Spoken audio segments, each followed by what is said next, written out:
Hey guys, Albe here. So I finally reached the 5,000 miles on the BMW.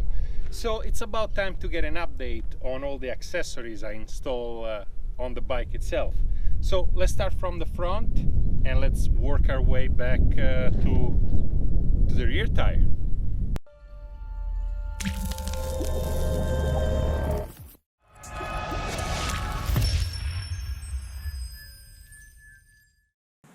The first accessories I want to talk about, also the biggest surprise among all of them, and in my opinion the best bang for the buck, is this Maggie Moto headlight protector.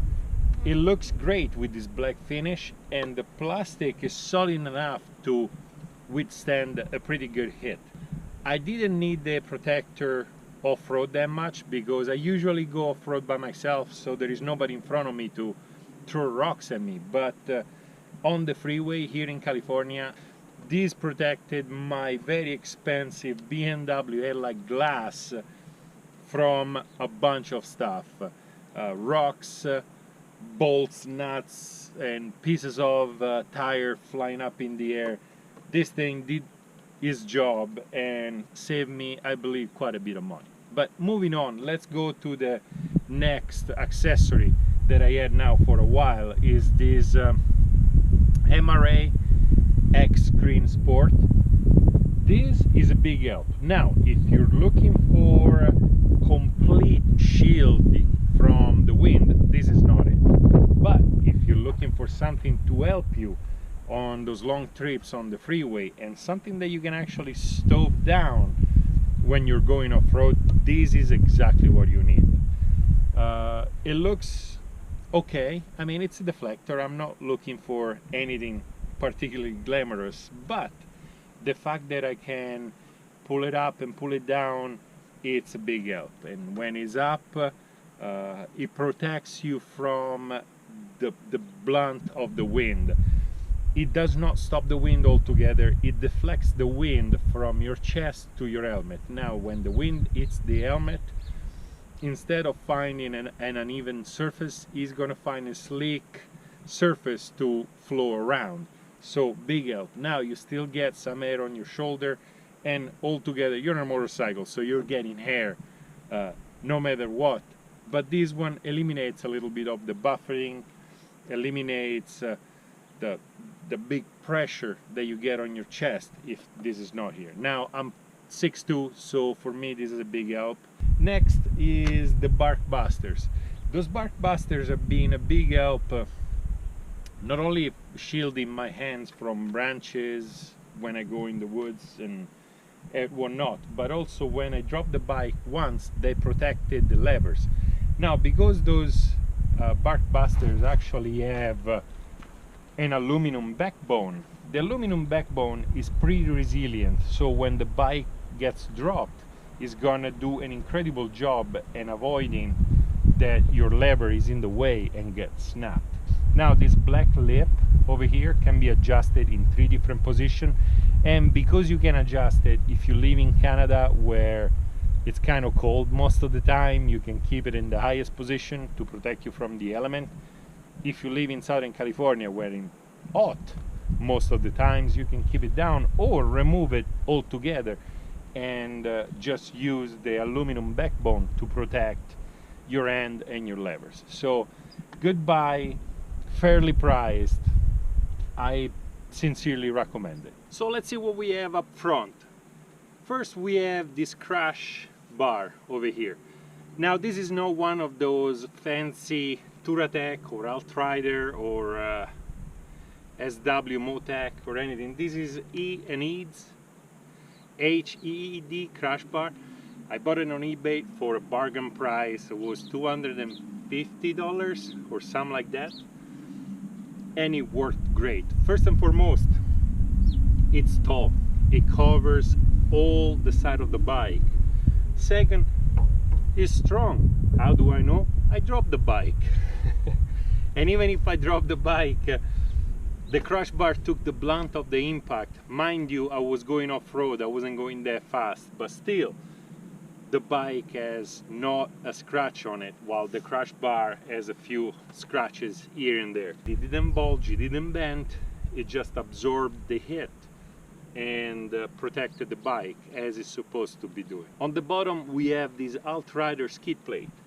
This Altrider skid plate is just incredibly well engineered. Now, I've been driving with it for a while. I've gone off-road, I've gone over logs, I've gone over rocks and everything, and it protected my engine incredibly. One time I actually had a big boulder roll under the bike, so much so that the bike was stuck on it.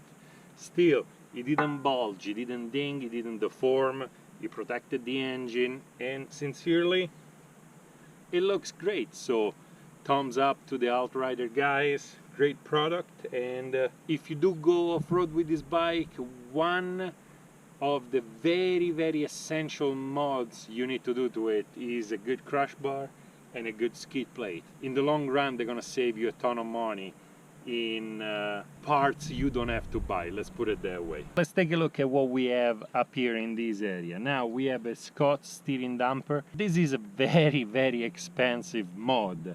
It's north of $500, but if you go off-road, I highly recommend it.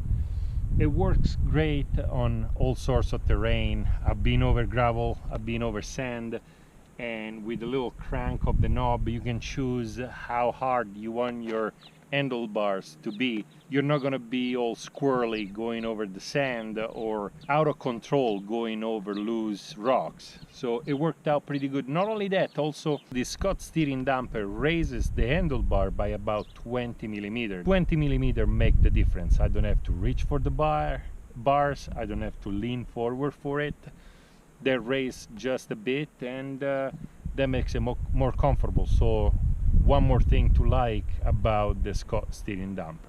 But let's move on to the other side of the spectrum, to a mod or to an accessory that actually costs very little. And I'm talking about this RAM X grip.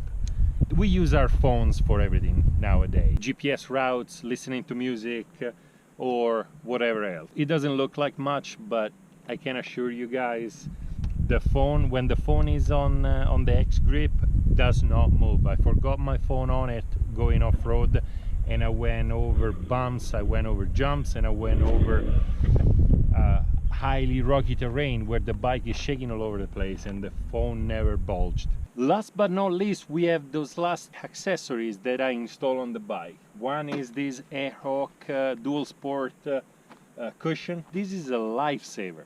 Now, one day I went on the ride with the family on a bicycle ride for about 4 or 5 hours, and needless to say, my rear was sore beyond belief. The next day I was treading the time to commute to work, but thanks to this air pillow over here, the commute wasn't as painful as I thought it would be. The only drawback of this cushion is at times it feels like a yoga ball. You're riding and you're not quite as stable as you want it to be, but it's nothing major. I played with the pressure, less hair, more hair.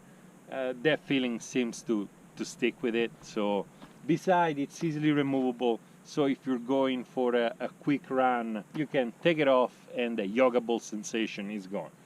Now, another accessory that worked out great for me is this Arrow exhaust. So this is one of those exhausts that I truly feel I can recommend to people without any reservation. First and foremost, it was literally plug and play. You remove the OEM, slap on the Arrow exhaust, and no need to change anything else, no need to mess with the ECU.